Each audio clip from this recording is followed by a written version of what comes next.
Handog ng Radyo Pilipinas World Service ang programang Global na Tayo. Pag-uusapan, hihimayin, aalamin ang mga isyung pinag-uusapan ng bayan at dadalhin sa pandaigdigang plataforma. Global na Tayo, talakayang hindi lang pambansa, bagkus pang global community pa. Global na Tayo, dito sa Radyo Pilipinas World Service, ang online digital station ng Pilipino saan man sa mundo. Tara na, Global na Tayo!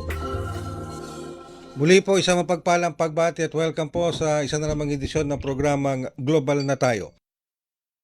Ang programang Global na Tayo hatid po sa inyo ng inyong himpilang Radyo Pilipinas World Service. Ako po inyong lingkod, Ray Sampang. Ang mga programa po dito sa Radyo Pilipinas World Service ay inyo pong masusubaybayan at papapakinggan sa pamamagitan ng ating Facebook page live broadcast sa inyo pong mga Facebook browser. Type lamang Radyo Pilipinas World Service. Ganyan rin sa ating YouTube channel, sa inyo pong mga YouTube browser, i-type nyo lamang Radyo Pilipinas World Service. And of course, sa iba't ibang panig ng mundo, yan naman po ay sa pamamagitan ng ating shortwave broadcast gamit ang mga shortwave transmitters ng Voice of America. And of course, hindi po magpapahuli dyan ang ating live audio streaming. Sa inyo pong mga cellphones, pwede po nyo masubaybayan ang mga programa ng Radyo Pilipinas World Service. I-download nyo lamang ang ating PBS e-box radio receiver app. Kasama po namin maglilingkod sa inyo sa araw na ito sa Global na Tayo team sa production side ng ating executive producer Miss Jam Season, sa Master Control Susan Aison, and of course si JP sa ating Warcast. And of course, patuloy po tayo nakatutok sa epekto nitong bagyong Habagat o itong pag-ulan dulot ng Habagat at yung mga naging pagbaha at epekto sa ating mga kababayan. Patuloy nating minomonitor ang level ng Lamesa Dam, bagamat sabi po doon sa pinakahuling report wala na ito sa spilling level, pero patuloy pa ring binabantayan ang level nito, dahil pag ito ay tuluyan ng umapaw, ang daloy ng tubig ay dyan po sa kabuuan ng Tulyahan River. Napakahaba po ng Tulyahan River. So may mga naging preemptive evacuation na po na isinagawa ang mga local government units, particular dito sa Quezon City. Pero alamin din natin, dahil alam nyo, isa sa mga talagang tinamaan ng pagbaha ng bagyong Luis, Maymay, maging itong Habagat, ang ating agriculture sector. Okay? So bibigyan pansin natin yan, lalong-lalo na pagdating po sa National Food Authority. Dahil kamustahin natin sila, dahil alam naman natin, isa ang National Food Authority sa inaasahan ng ating mga kababayan na makapagbibigay ng sapat na supply ng bigas sa merkado, maging para sa ating mga magsasaka kung saan sila pwedeng magbenta ng mga palay. Pero kamustahin natin ang National Food Authority. Nasa linya po natin ngayon ang ating NFA Administrator Dr. Larry Lacson. Administrator Lacson, magandang umaga po at welcome back sa Global na Tayo. Hi Ray, magandang umaga at magandang umaga rin po sa ating mga taga-subaybay. Maraming salamat po, Administrator Lacson, sa muli po niyong pagpapaunlak sa ating programa. Kamustahin lamang po namin ang kabuuan ng National Food Authority. Kamusta po ang NFA? May mga na-report po ba tayong mga warehouse na damage sanhi po ng malawakang pagbaha dulot po ng habagat at matinding pagulan na Administrator Lacson? Oo, Ray, no? Minonitor natin ang mga kalagayan ng ating mga warehouses nationwide. At hapon katatapos lang ng pulong natin sa ating mga kawani sa lahat ng rehiyon, no? Ang maganda rito, lahat ay nag-report ng walang damage sa ating stocks, walang damage sa ating warehouses, at nag-report din sila ng kasapatan ng milled rice sa lahat ng kanilang rehiyon. So far, ang mga nag-request pa lamang ng LGU ng ng bigas ay ang una, alam natin, sinalanta ang Baguio City. Nag-request sila ng 8,500, nakuha na nila halos at meron lang balancing 2,500. Medyo mahirap lang ang kalsada kanya hindi pa nila nakukuha, no? Ang Batanes nag-request din na kuha nila pero hindi naman gano'ng karami, hundreds of bags lamang.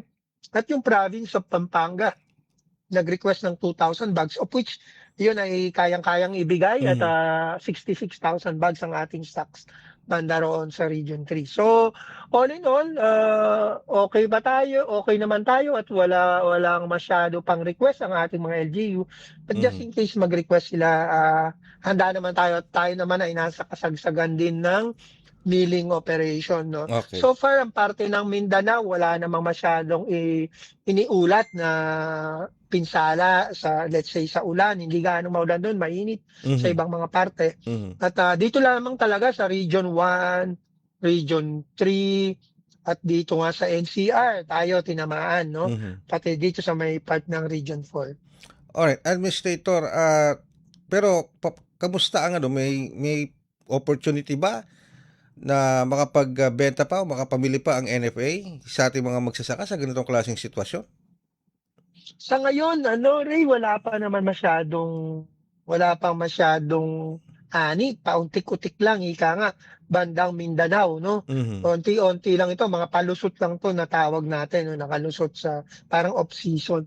Ang talagang kasagsagan naman ng ani ay mararamdaman natin by siguro late September, October, hanggang November, meron yan. Meron pang anihan yan. Hopefully, hindi gaanong maulan sa mga panahon na yon para at least makapamili tayo ng mahusay. Okay. So, kanina po may mga nabanggit kayong mga sakso price na naibigay ninyo o ni-request ng mga local government units. Ito yan sa mga apektadong lugar. Ano po?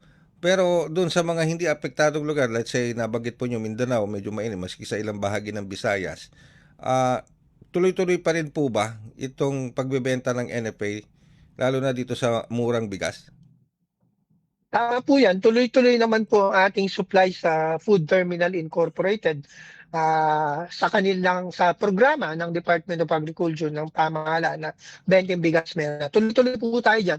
May mga ngilan-ngilan lamang na mga kadiwa outlets na medyo huminto ng ilang araw dahil sa samahan ng panahon. But ilan-ilan lamang ito. In general, tuloy-tuloy ito. At makikita natin nito sa mga susunod na linggo or weeks biglang mag-shoot up dahil tayo po ay nasa kasagsagan na ng mailing operation, no? At marami po tayong magiging stock na meal drive. Speaking of that, Administrator, I dare to ask kung meron kayong datos o makikita po ninyo sa inyong pag-aaral kung gaano kalaki ang maaaring maging epekto nitong habagat, itong pagbagyo, pagbaha, lalong-lalo na sa mga agricultural regions natin, Region 3, maging dito sa Region 4, Region 1 and Region 2, Administrator. Well, to be honest, it is being monitored by the department. Mas alam ng departamento ang mga datos na ito. Pero kami sa NFA, minomonitor namin lahat ito, pati kung may mga damage sa crops and all. Nakakakuha kami ng mga ilan-ilang datos dito. Pero sa ngayon, wala pang official tayong nakukuha at aantayin din natin yung datos ibigay ng Department of Agriculture. Alright. So with that, Administrator, ako po lubos na nagpapasalamat at pinaunlakan niyo po kaming muli dito sa ating oras na ito. At at least wala tayong na damage ng mga warehouse. Ano po, Administrator? Opo, maraming salamat din po at it's always a pleasure na may paliwanag at makapagbigay ng information sa ating mga kababayan. Thank you so much. Maraming salamat po, maraming salamat. Ang ating NFA Administrator, Dr. Larry Lacson. Yan. So good news, wala namang napinsalang mga warehouse ang National Food Authority sa mga rehiyon na pinsala ng mga bagyo. At nito pong pagbuhos ng matinding ulan at nagdulot ng pagbaha, sanhi ng habagat. At patuloy naman silang nagbabahagi, namimigay ng assistance sa mga local government units na humihingi ng assistance sa kanila, lalo na pagdating sa paghingi ng supply ng bigas para maipamahagi sa mga apektadong pamilya ng nasabing pagbaha sa iba't ibang lugar dito sa Region 1, Region 2, Region 3, maging dito sa Metro Manila, maging sa Region 4. Ano po? Magbabalik po kami makalipas ang ilang paalala. Sa loob ng maraming taon, libu-libong pamilyang Pilipino ang walang maayos na tirahan. Hirap makakuha ng pabahay. Kung meron man, hindi angkop sa disenteng pamumuhay. Iisa ang pangarap ng bawat pamilya, ang magkaroon ng sariling tahanan. Ang mga pangarap nyo, ang pangarap din ng Pangulo. Kaya agad inilunsad ni Pangulong Ferdinand Marcos Jr. ang Pambansang Pabahay para sa Pilipino Program o 4PH. Hindi lang para magtayo ng mga bahay, kundi para ibalik ang pag-asa at dignidad ng bawat pamilyang Pilipino.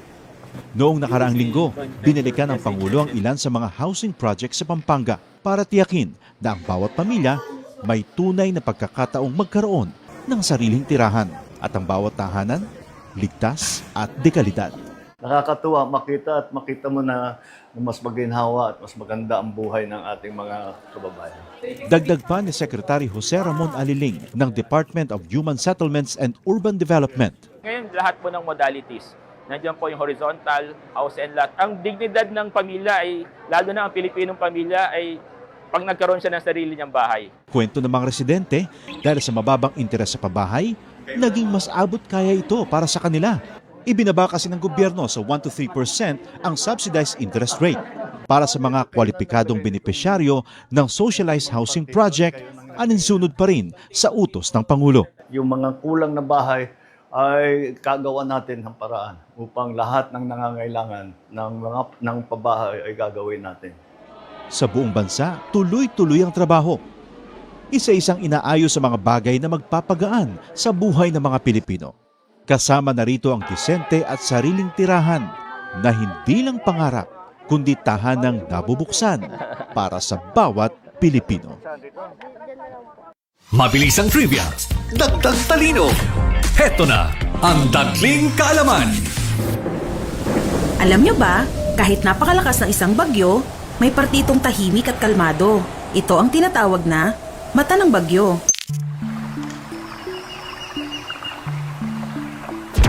Pero, huwag magpaloko.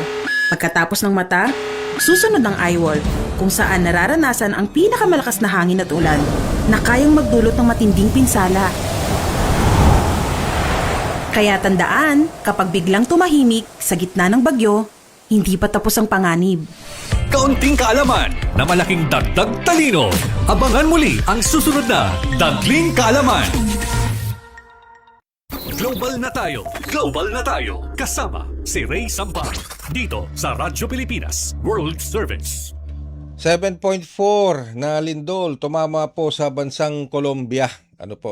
Kaninang madaling araw oras dito sa Pilipinas. 7.4 po ang tumama na lindol sa Colombia. At tinataya po ng mga otoridad sa Colombia na hindi bababa sa 100 katao ang nasawi sanhi po ng nasabing lindol dyan sa Colombia. Kanina pong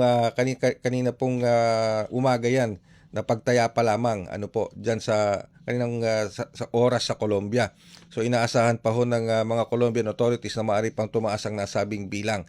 Ang nasabi pong 7.4 na lindol ay nagawa ring magpaguho sa maraming mga gusali sa nasabing bansa. At patuloy po tayong nag-aantabay pa rin ng mga updates tungkol dyan po sa nasabing lindol sa bansang Colombia. Meron din tayo kasing mga kababayan na maaaring nagtatrabaho dyan, living and working sa Colombia. At tayo po ay mahigpit na nakikipag-ugnayan ngayon sa ating Philippine Embassy sa Bogota, Colombia, para po malaman ang kanilang sitwasyon. Hindi lamang ang sitwasyon ng ating mga Filipinos living and working sa nasabing bansa, kundi maging ang aktual na sitwasyon ng ating Philippine Embassy doon, ang ating ambassador, maging ang mga embassy officials and staff. Antabayanan po niyo yan ang ating pakikipag-ugnayan sa ating Philippine Embassy sa Bogota, Colombia. Samantala, sa iba pang balita sa labas naman ng ating bansa, itong peace plan ni US President Donald Trump para sa Israel at Gaza, tinanggihan po ni Israeli Prime Minister Benjamin Netanyahu. Hindi po kasi tinanggap ni Israeli Prime Minister Benjamin Netanyahu ang bagong peace plan ng Estados Unidos sa pagitan ng Israel at Gaza. Ang pagtanggi ng Israel sa nasabing peace plan ay makalipas ang ilang araw matapos i-anunsyo ni US President Donald Trump ang isang breakthrough sa negosasyon na binubuo ng 15-point plan sa ilalim ng Board of Peace ni Trump. Maring sinabi ni Israeli Prime Minister Netanyahu na hindi sila aalis o hindi aalis ang Israel sa Gaza hanggat hindi tuluyang binababa ng Hamas ang kanilang mga armas. Dagdag pa ng Israeli Prime Minister na hanggat ito ang punong ministro ng Israel, walang maitatayong Palestinong estado sa Gaza maging sa West Bank. Samantala sa iba pang kaganapan sa labas ng ating bansa, bagyong Dolphin naglandfall na sa China nitong Lunes. Nagdulot naman ng malawakang pinsala at evacuation. Malawakang pagbaha sa Shanghai, Shandong, Henan, Hubei, Jiangsu at Zhejiang. Sanhi ng bagyong Dolphin ang inisyal na naging epekto nito sa China na maglandfall ito Lunes sa nasabing bansa. Mahigit sa 1,000 flights ang nakansila sa Shanghai. Samantalang tinataya ng mga Chinese authorities na nasa 1 milyon ang inilikas sa mga apektadong lugar. Batay sa report ng Chinese state media, meron ding 9 na taong batang lalaki na natangay ng hampas ng alon at natangay sa karagatan. Taglay ang 150 kilometers per hour unang naglandfall ng bagyong Dolphin sa Zhejiang province nitong linggo bago ito maglandfall ulit sa Wenzhou. Batay sa assessment ng Chinese authorities, ang bagyong Dolphin ay tinuturing pinakamalakas na bagyo na tumama sa China ngayong taon. Yan po ang ating mga balita sa labas ng ating bansa. Dito pa rin sa Radyo Pilipinas World Service. Patuloy po tayong maantabay dito sa ating Philippine Embassy naman sa Bogota, Colombia para sa update hinggil dito sa naranasang 7.4 na lindol diyan po sa nasabing bansa. Naalala ninyo yung nagkaroon din ng ganyang halos kasing lakas, yung twin earthquake, yung kambal na lindol, 7.2, tapos sinundan ng 7.5 sa Venezuela naman. Halos magkalapit lang po yan eh. Magkalapit lang halos yan, yung Colombia at Venezuela. Hindi kaya ito epekto na rin nung twin o kambal na lindol noon sa Venezuela? Ito kaya ay karugtong. Mga katanungan na mahirap sagutin. Pero sana naman ay hindi. At sana naman ay walang nasawing mga kababayan nating Pilipino na naninirahan at nagtatrabaho diyan po sa nasabing bansa. Maging po dito sa ating sa mga mamamayan ng Colombia, although mahigit 100 na ang tinatayang nasawi at maaari pang tumaas nasawi dito sa nasabing lindol sa Colombia. So antabayanan po natin yan. At habang inaantabayan na natin yan, narito muna ang ilang mga paalala muli mula sa inyong himpilan. This is a public service announcement. Maging handa sa oras ng sakuna. Para sa iyo at sa iyong pamilya, laging siguruhin. Go Bag ay nakahanda at naglalaman ng mga sumusunod. Ilang pirasong damit, ready-to-eat na pagkain at inuming aabot ng 3 araw. Personal na gamit para sa inyong hygiene. First aid kit kabilang ang alcohol, bandages, gamot sa lagnat, ubo at sipon, pati na rin ang inyong vitamins at maintenance medicines. Maglagay ng pito, flashlight, lighter o posporo.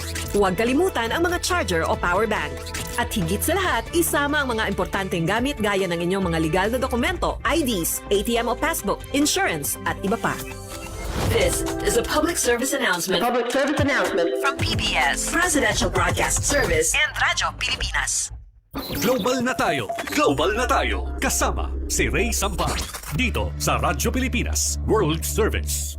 Okay, patuloy po kayong sumusubaybay dito sa ating programang Global na tayo sa Radyo Pilipinas World Service. Nasa linya na po natin ang komunikasyon ang ating sa JD Affairs diyan po sa Philippine Embassy sa Colombia. Walang iba kundi si Consul Judy Razon.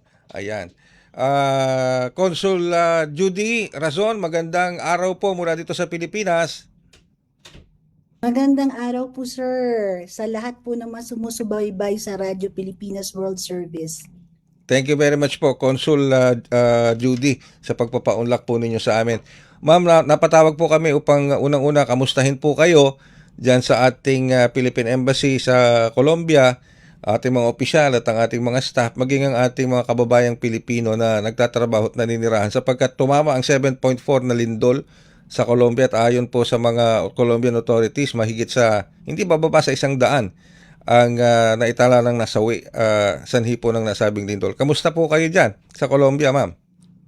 Opo, dito po kami sa embahada, yung mga ating pong staff at officers ay na-account naman po natin agad kaninang umaga. SOP po natin yan na pagka meron pong emergency, meron po kaming mga designated areas of evacuation. So lahat po, nung tumama po siya talaga kaninang umaga, nasa bahay pa po kaming lahat. So hiwa-hiwalay po kami. Pero dahil nga po meron na kaming designated areas na dapat puntahan pag emergency, so dire-diretso po ang pag-receive ng messages doon sa aming embassy group chat para mag-update kung nasaan na po kami at kung safe po kami.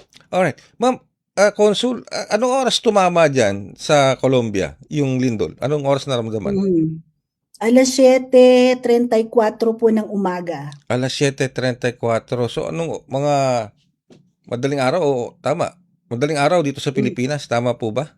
Mga ganun. Hindi po. Mga gabi rin. Gabi po Gabi dyan. rin no? Halos hindi 8:30 naman ng nagkakala gabi. yung oras natin Okay. Opo, 8:30 po ng gabi dyan. Wow.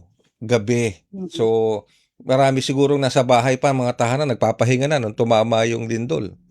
So, Actually po, may mga tulog pa. Naku. Kaya, Naku. oo, kaya po, paglabas sa mga safe areas, may hindi pa po kagigising lang. Oo, Yung iba po papasok ng opisina. siguro akala na para sila na alimpungatan, Consul, bakit parang Isa na po ako doon. So, ibig sabihin, wala na kayo sa embahada, nagsipuntahan pa kayo sa embahada para Opo, Jesus opo. Mariosep. Kailangan po nating mag-report kasi kailangan po nating asikasuhin yung ating mga kababayan. Speaking of our kababayans, may mga report na po ba sa inyo, confirmed reports na may nasaktan o nasawi sanhi po ng lindol dyan? Sa kagandahang balita po wala po tayong na-receive na any casualties or injured Filipinos. Maaga po silang nag-report sa ating group chat which has been very, very effective. Maaga po silang nagsabi kung nasaan sila, ano po ang sitwasyon nila. So, nakasagot po actually kami kaagad at nakapagtanong, meron pa po bang hindi nakakapag-report dyan sa area ninyo, nakakilala ninyo, or may kakilala po ba tayo dito sa lugar na to? So, maganda po yung exchanges at awa po ng Diyos, wala naman po kaming na-receive na reports of any injuries or casualties. Aba, ang ganda pala ng flow of communication sa GC group, sa GC chat nyo, mabilis ang feedback. Maganda yung communication between the Philippine Embassy and the Filipino community dyan sa Colombia. Consul Rason? Okay. Anyway. Yes, sir. Maganda po talaga siya at buti na lamang din po at hindi po talaga nawala ang internet. Yes. Okay. So, Speaking of internet, may kuryente po. Stable naman ang supply ng kuryente at like you said, internet at maging yung iba pang utilities, Consul. Opo, bali po nitong during the earthquake and immediately after, medyo nagkaroon po ng problema sa internet yung ibang areas, pero naibalik naman po kaagad yon. And then, nagkaroon po ng reduction sa transmission ng energy sa ilang areas. Pero mabilis po ang system recovery at umabot po agad yun ng 99%. Alright, okay. So, sa ngayon po, busy pa rin at patuloy pa rin ang mga Colombian authorities sa rescue and rescue efforts nila sa mga maaari pang natabunan o naapektuhan ng mga gumuhong gusali. Ang po kasi dito, maraming gumuhong gusali at maraming nasawi. Opo, sir. Actually, nag-issue na po si President Abelardo de la Espriella kaninang umaga ng State of National Disaster at agaran po niyang in-establish yung Unified Command Post ng kanilang similar to our National Unit of for Disaster Risk Management.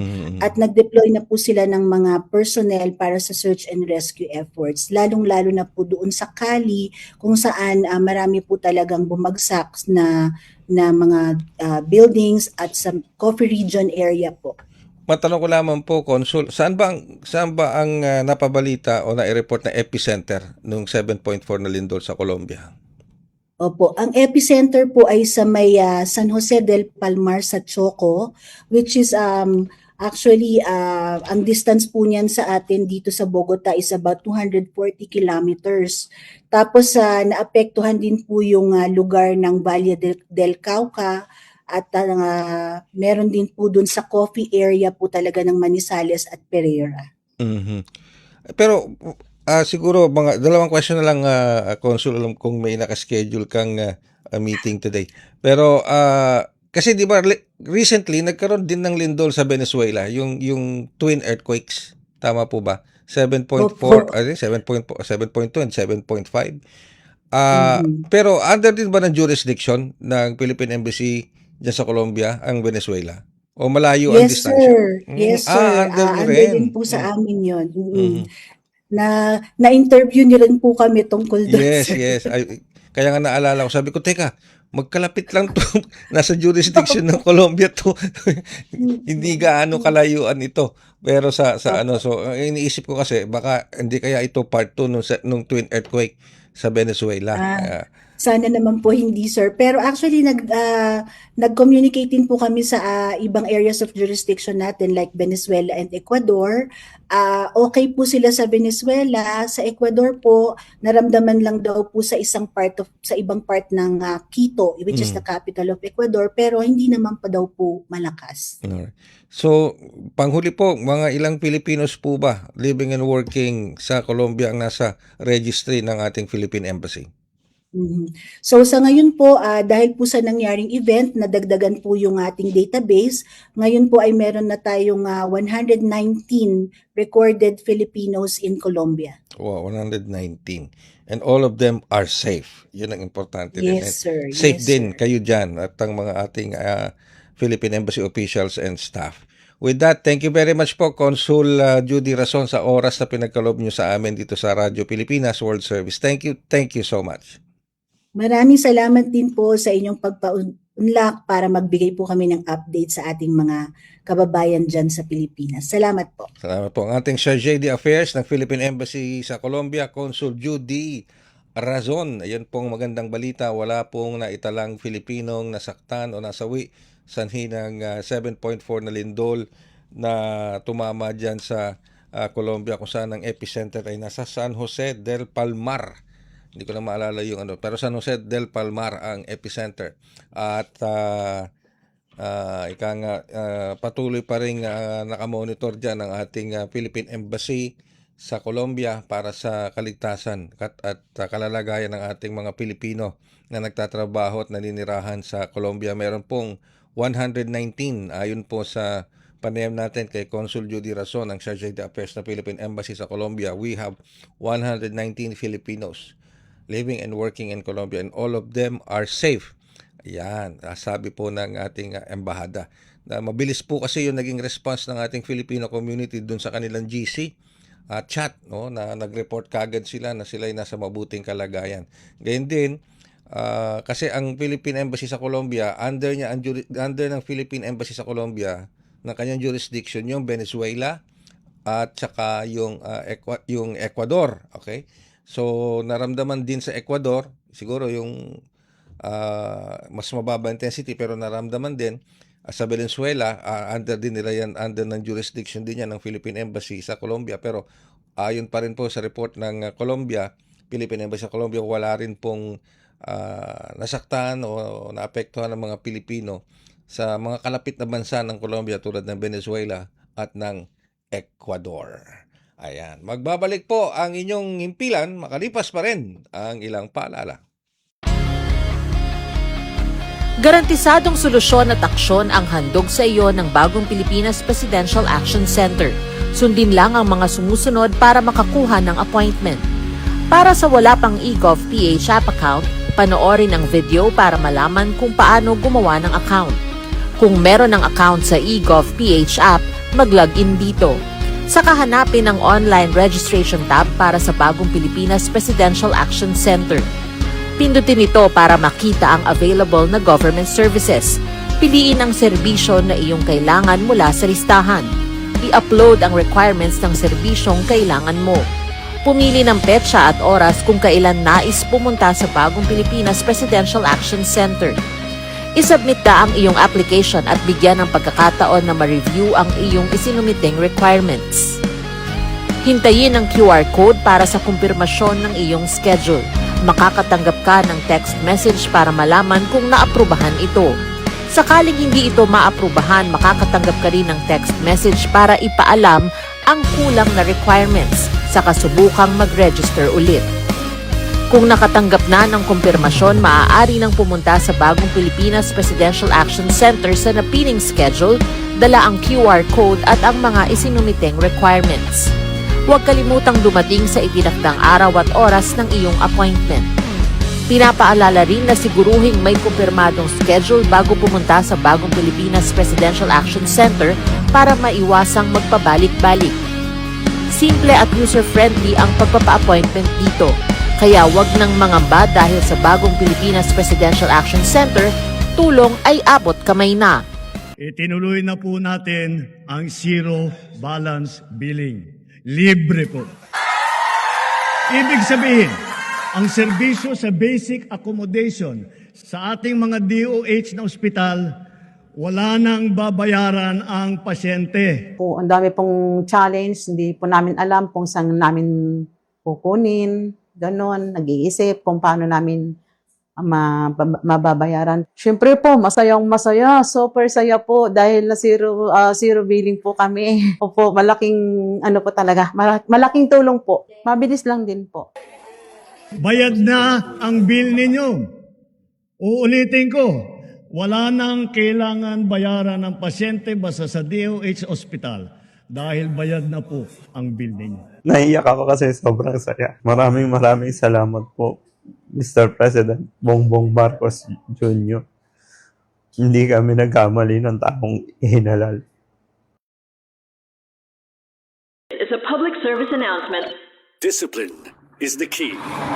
Umiwas sa aksidente sa daan. Ang pagmamaneho ay may kaakibat na responsibilidad, hindi basta mapaandar lang ang sasakyan. Kilatisin ang sarili, ang kahandaan sa manibela, siguruhing inyong konsentrasyon ay hindi magagambala. Importante rin na ating laging isipin, init ng ulo ay huwag pairalin, bagkus kaligtasan ng lahat ang siyang dapat unahin. Isang mahalagang paalala mula sa Presidential Broadcast Service at Radyo Pilipinas, Radyo Publiko 738. This is a public service announcement. Public service announcement. From PBS, Presidential Broadcast Service at Radyo Pilipinas, Radyo Publiko 738. Global na tayo! Global na tayo! Kasama si Ray Sampang dito sa Radyo Pilipinas World Service. Kayo po'y patuloy na sumusubaybay dito pa rin sa programang Global na Tayo dito sa himpilang Radyo Pilipinas World Service. Itinalaga po ni Pangulong Ferdinand Marcos Jr. si PhilHealth President Edwin Mercado bilang bagong kalihim ng Department of Health. Kapalit ni Dr. Pujalte, mga wala pang isang buwan ang paninilbihan ni Dr. Pujalte bilang kalihim ng DOH pero napalitan na po siya ni PhilHealth President Edwin Mercado. Ito ang kinumpirma ni Communications Undersecretary Claire Castro. Papalitan nito sa pwesto si Dr. Jose Pujalte Jr. Na nakapanayam din po natin dito sa ating himpilan kamakailan na una nang itinalaga sa pwesto noong buwan lamang ng Hulyo. Ayon kay Castro, una nang nagsilbi si Mercado bilang President at CEO ng iba't ibang ospital mula 2000 hanggang 2016. Habang magsisilbi naman acting president ng PhilHealth si Dr. Beverly Lorraine Ho na kasulukuyang Chief Health Officer ng Ayala Healthcare Holdings Incorporated. Well, ang sinasabi po kasi dahil sa medical reasons, health reasons, kung bakit bumitaw si Dr. Pujalte sa Department of Health. Pero wala pa yatang halos wala pa yatang isang buwan ang kanyang pag-upo, pag-appointment. At ngayon, papalitan na po siya, inappoint na po ni Pangulo si Dr. Edwin Mercado na dating presidente ng PhilHealth. Ngayon siya na magiging kalihim ng Department of Health.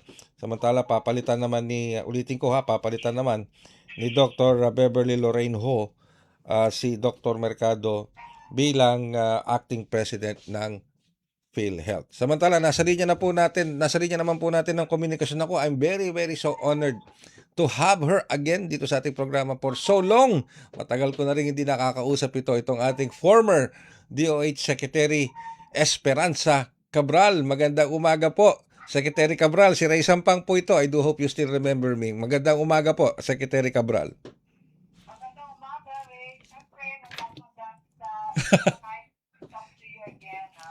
Opo, maraming salamat po, Secretary Cabral, sa pagpapaunlak po ninyo muli sa akin dito sa ating programang Global na Tayo. Napatawag po kami dahil there are movements, mga bagong appointments sa Department of Health.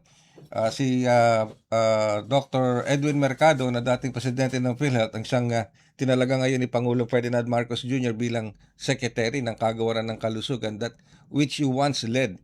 Tapos pinalitan ni Dr. Lorraine Ho si Dr. Mercado sa PhilHealth as acting president. As former secretary po ng Department of Health, sa malawak po ninyong experience sa larangan ng po pagiging kalihim ng Department of Health, what are your expectations ba dito sa mga bagong talagang opisyal ng DOH at ng PhilHealth? Para kay Dr. Edwin Mercado at saka kay Dr. Beverly Ho ay buwabati kami sa inyong pagkakatalaga sa mga mahahalagang posisyon na ito sa kalusugan natin. At we want to wish them all the best dito sa mga magiging bagong responsibilidad nila. Mm-hmm. Well, Secretary Cabral, kasi nung one time na nakausap namin si former Secretary Pujalte, binuo niya itong Council of Experts, which comprises of former health secretaries, including you, kayo po, Secretary Cabral, si Secretary Galvestan, si Secretary Riodica, si Secretary Garin. Opo. Paano to? Itutuloy pa rin po ba to? Do you think na ipupush pa rin ito sa ilalim ni Dr. Mercado as Health Secretary? Well, yung pagkaka-appoint sa amin ay galing kay Secretary Briggs. Mm-hmm. So sa ngayon, sa bagong appointment, ang aming expectations ay tapos na yon, wala na yung Council of Health Experts na yon. Unless si Dr. Mercado ay magde-decide na gusto niya ng kanyang Council of Advisors or Health Experts. At kung sino man ang italaga niya doon ay we also wish them the best. Pero yung po kasing Council of Experts ay maganda yung layunin, maganda yung adhikain. Dahil parang through your experience at yung institutional knowledge ninyo do sa mga programs and services ng DOH during your time pag pinagsama-sama kayong lahat could really put a definite direction at ma-address yung mga issue na kinakailangan i-address. Ano po, Secretary Cabral? Palagay ko at kami naman ay kung makakatulong ay handang tumulong. Kahit kay Dr. Briggs, kahit kay Dr. Mercado, kung siya ay tatawag sa amin, palagay ko, nagsasalita ako para sa lahat ng mga former na secretaries ng DOH na pag siya'y tumawag at humingi ng aming advice, ay malugod kaming magbibigay ng kung ano man ang kaya namin itulong. I would ask and go further to dare ask this question, Secretary Cabral. Sa inyo pong tingin, kung kayo po ang tatanungin, kung kayo ay tatanungin ni bagong talagang kalihim Mercado, maging siguro ng Pangulong Marcos Jr., kung ano yung mga concern sa health sector na inyong gustong ma-address agad, ano po yun, Secretary Cabral, na gusto nyong ma-address agad? Palagay ko naman hindi lang akin yung mga prioridad na yon, kung hindi sa buong bayan. Mm-hmm. At ito ay ang pagkuha natin ng health services na hindi naman magtutulot ng kahirapan sa atin. Mm-hmm. So, palagay ko matagal na natin itong problema at palala ng palala. Mm-hmm. Ito ang talagang kailangan tutukan nila. Mm-hmm. Oo. Okay, so yung yung convenient and easy healthcare access sa lahat ng Pilipino, yun ang talagang pinupush po ninyo. Yung access ang pinaka-importante at yung quality of healthcare na natatanggap ng ating mga kababayan, wala na pa tayong kailangang hilingin kung hindi magandang access at magandang quality of healthcare. If that's the case, Secretary Cabral, that will include additional medical personnel, medical doctors, medical nurse personnel, and probably infrastructure projects para sa pakaragdagang mga hospital infrastructure. Ano po, Secretary Cabral? palagay ko ay kailangan natin ng maraming healthcare workers. Dahil kung gusto natin ng maraming doktor o maraming nurse ang tumingin sa ating mga pasyente, kailangan pagtanong natin, saan natin kukunin yung mga to? Yes. Kasi, kunyari, yung doktor ang gusto mo, napakahabang pagsasanay ang ginagawa ng ating mga doktor para maging doktor.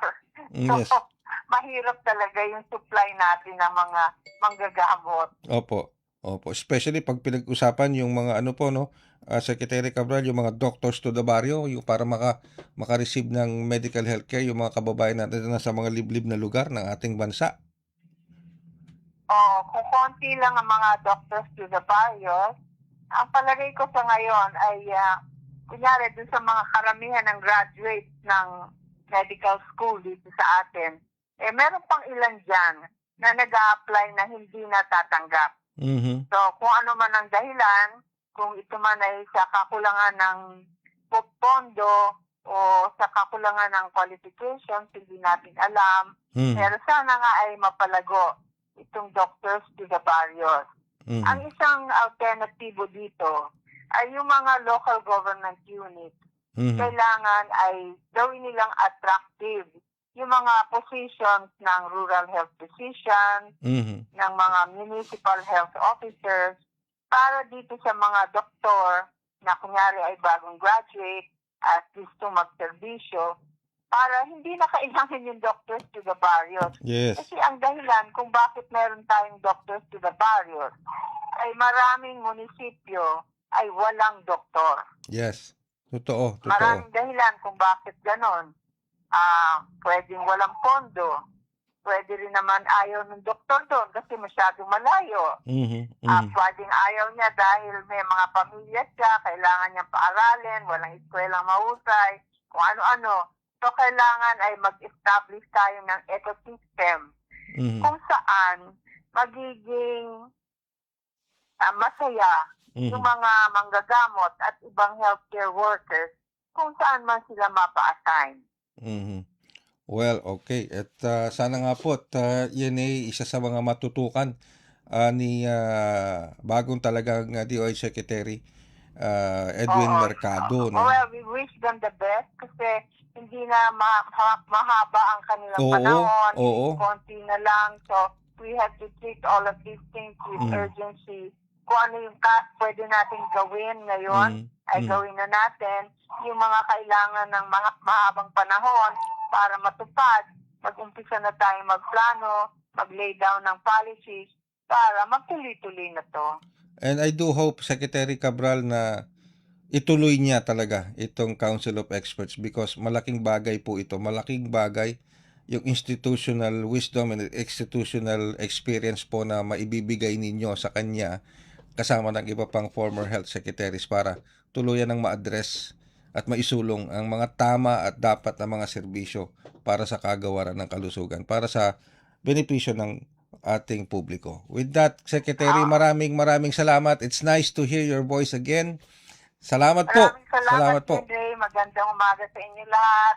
Thank you. Ang ating pong former Department of Health Secretary Esperanza Cabral. Tinanong po natin ang kanyang